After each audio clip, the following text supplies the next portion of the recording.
The FIFA World Cup is live on Sky Sport. Oh, what a goal! See every game of football's ultimate showcase. Glorious! You need to subscribe to Sky Starter and Sky Sport to watch this premium content. For details, see sky.co.nz. Welcome to Football FIFA with Jason Pine. I swear you'll never see anything like this ever again. Powered by News Talk ZB and Sky Sport, the home of the FIFA World Cup. All 64 matches live.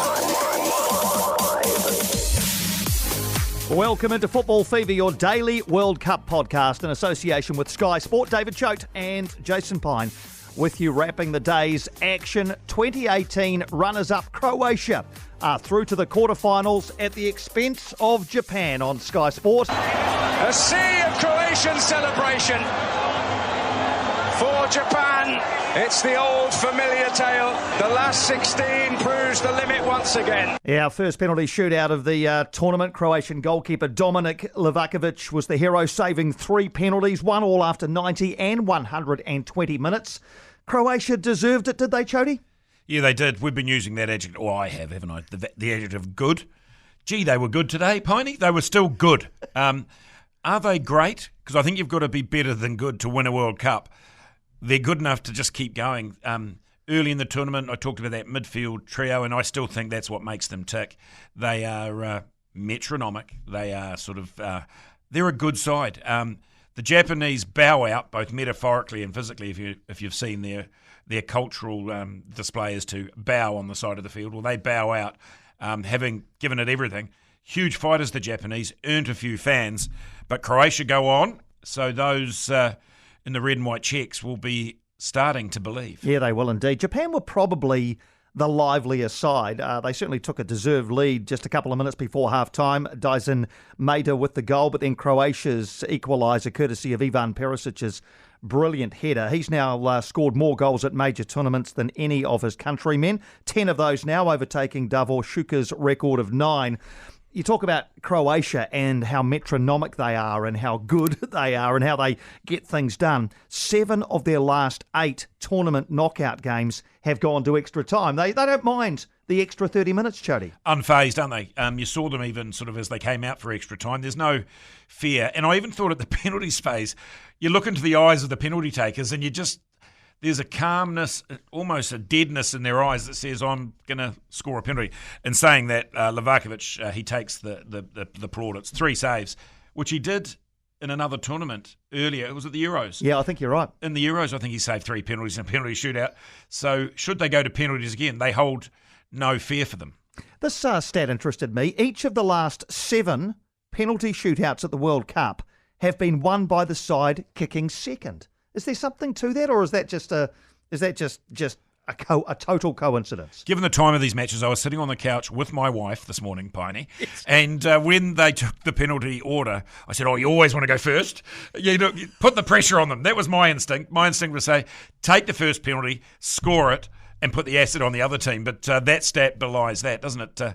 Miss the first one and you give up that initiative. I always think you want the initiative in penalties, but I looked into the eyes of the Japanese and I saw a little bit of fear. Yeah, and they've never been beyond the round of 16. They still haven't been beyond the round of 16. Their chance there to reach the World Cup quarterfinals for the first time. They'll go home, I'm sure, disappointed. But they should be proud. They beat Germany. They beat Spain. They took Croatia to a penalty shootout. But unfortunately, they exit in the round of 16, and that's, I guess, what people might remember. Yeah, and it is the Japanese way. They get out of tournaments as well as any other side. Out of group play, they do it, the Japanese. They are, their own personality comes through in spades. They are resilient, talented. We saw some great goals from them. And they're also the most polite team in world football. I think they're that team. But they go out in the round of 16 and they'll go home and build for the next one. Yeah, indeed they will. Very humble. Their captain, Maya Yoshida, who missed one of the penalty attempts, is devastated for his team. We showed a great spirit, performance through the whole tournament. I'm very proud of my team. I'm proud of my teammates. So Croatia stay alive. Their starting 11, by the way, the oldest in a World Cup knockout stage game since France in the 2006 final against Italy. Football Fever with Jason Pine. And David Choate alongside with Football Fever. Brazil 4, Korea Republic 1. Total slaughter in the first half. Vinicius Jr. with the early goal on Sky Sport. Vinicius Jr. in space. Brazil leads with just moments on the clock. From then on, I kind of thought it's a long way back for the Korea Republic. Yeah, fantastic. This is the Brazil that everyone loves, isn't it? The Brazil that flows and scores goals, and they are magical when they're on, and they were on in that first half like nothing else. Could have been 6 or 7 in the first half. There were chances flying all around the place. Hey, just as an aside, Piney, with all due respect to your commentating prowess, you've got to watch the Brazilian goals with Brazilian commentary, because that completes the picture. Yes. It's just not the same until you put a Brazilian commentary over the top of the Brazilian goals, and you can smell the glee and the joy and the passion that is coming with that Brazilian effort. They are a good side when they're going. And the romantic in me wants to see the best side win the World Cup. Not sure it's going to happen, but Brazil took a big step forward, particularly in the first half. Second half, the game's gone, and you expect a dialing down of some of that intensity. Yeah, Neymar with the penalty after 12 minutes to make it 2-0. His 76th goal for Brazil, just one short of Pelé, who is gravely ill, of course, in hospital, although I did see a tweet from him, or perhaps from one of his team, to say he would be watching the game. Neymar also became the third Brazilian player to score at 3 different World Cups, joining Pelé and Ronaldo. Richarlison made it 3 after half an hour. Paqueta added a 4th on 36 minutes on Sky Sport. Richarlison galloping forward again. Neymar taking over. Vinicius. Paqueta! 4-0 Brazil. 4-0 Brazil. As you say, they buttoned off in the second half. They brought on their third choice keeper, meaning they gave everybody a game. I quite like that Brazil, this powerhouse, with so much pressure on them from, tens of millions of people, are still okay to bring on their third keeper and give him a moment at the World Cup. Oh, absolutely. Chiche is the master of management, I suppose. There's something that I observe in the Brazilians and potentially the Argentinians, which is unique in world football. I think these players get better in their national shirts. My son, who's a West Ham fan, with that last goal, tweeted me straight away and said, why doesn't he do it for West Ham? Well, you know why he doesn't, because this means more to them. In international football, a lot of these big names ply their trade in the big leagues, and that's their priority. But I think for the Brazilians and the Argentinians, and maybe even now a bit of the English, there's a little bit of this passion for the national jersey that comes through, and they grow an arm and a leg, they get better, and they give everything. And the example of giving everyone a game is about the squad, the team, the country. Brazil were playing samba football. It was good to watch. I was sitting there watching that game this morning, and you mentioned it last week when Brazil played their first game. It doesn't feel like a World Cup until you see that famous yellow shirt.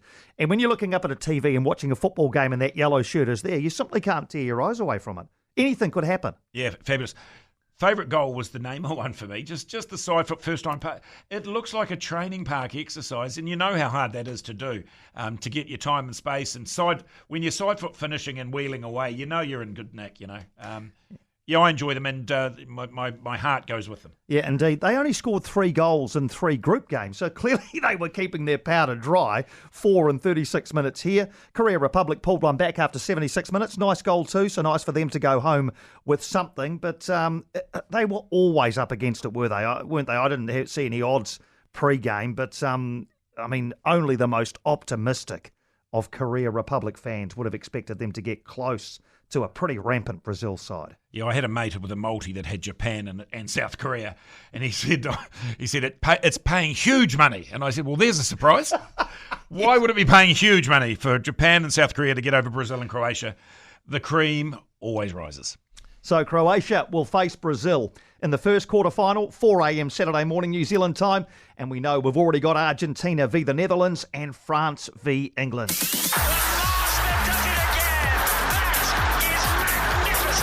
This is Football Fever. The last quarter-final match-up will be confirmed tomorrow morning after the final 2 round of 16 matches on Sky Sport. 4 a.m, Morocco v Spain. 8 a.m, Portugal v Switzerland. The winners will meet in the quarter-finals. I guess your head says Spain and Portugal, doesn't it? Any way Morocco or Switzerland cause an upset here and stop a procession of the big boys in the quarter-finals? Yeah, there is a way. I'm looking at my green highlighter pen, and I've gone Spain, Portugal, no surprise. But there hasn't been an upset in the round of 16. So does the weight of odds now say that someone can get up and upset? And both of these sides capable. Morocco, I've said, are playing like a home fixture. It's in their neighbourhood, so to speak. They've been pretty good to watch. Of the two matches, this one looks like the sexiest game in terms of flowing football. I like the look of Spain and their youth, and Morocco have been a surprise package, I suppose. So that looks pretty sexy, pretty spicy. Portugal, Switzerland. Well, I think you mentioned on a previous potty that you're not a big fan of Portugal. They get up your nose a bit, do they, Piney? They do. Yeah, I'm not their biggest fan. I wouldn't be at all distraught if they go home and the Swiss go through. But I don't know whether that will happen. I just feel like Portugal, as you say, there's been no upsets in the round of 16. The cream rises to the top, as you've said a couple of times, and I keep on going back to that and thinking, I hope there's some Swiss cream, but I feel like it's going to be Portuguese. Yeah, a Portuguese tart it is, Piney. That's the national dessert. Bloody beautiful they are. They're lovely, a Portuguese tart.